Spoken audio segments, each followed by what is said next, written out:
వాడు ఒరిస్సా, ఛత్తీస్గఢ్, మహారాష్ట్ర అక్కడి నుంచి వచ్చి ఇక్కడ మరి ఇక్కడ ప్రభుత్వం ఉన్నది, ఇక్కడ ప్రజలు ఉన్నారు, నా ప్రజలు ఉన్నారు, వాళ్ళు ఉన్నారు, నా తోటలే అని చెప్పి వాడు వస్తే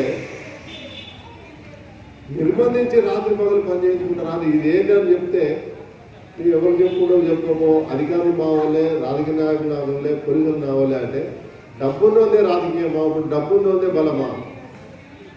దాన్ని మనం వ్యతిరేకిద్దాం.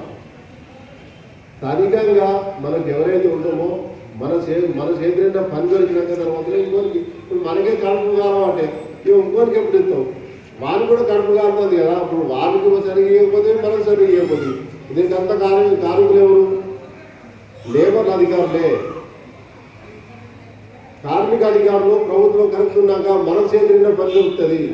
మనం ఇప్పుడు ఉన్నట్టు ఆయన గీడు పాపం ఆయన నౌకరిస్తే ఆయన గీడికని తెచ్చి మాట్లాడతాడు. ఆయన సంతకం పెట్టుకుంటున్నాను, ఆయనే అదృష్టము. అంటే తాగుడు బానిస చేసినాక, ఏర్లై పారినాక, మద్యం ఏర్లై పారినాక ఇక మనమే ఇక్కడ పని చేస్తాం. అన్ని రకాలు కూడా మనం ఆలోచించుకోవాలి. తెలంగాణ లేబర్ యూనియన్ ఎప్పటికీ నిరంతరం అన్ని రంగాల కార్మికుల గురించి నిరంతరం పోరాటం చేస్తూనే ఉంటాం. దానికి మాకు బలం సరిపోకపోతే ఇంకొన్ని సంఘాలను కూడా కలుపుకొని నిరంతరం ఉద్యమం చేయడానికి తెలంగాణ లేబర్ యూనియన్ ఎప్పటికీ ముందుంటుందని చెప్పి తెలియపరుచుకుంటూ మీ అందరికీ ధన్యవాదాలు తెలియపరుచుకుంటున్నాను.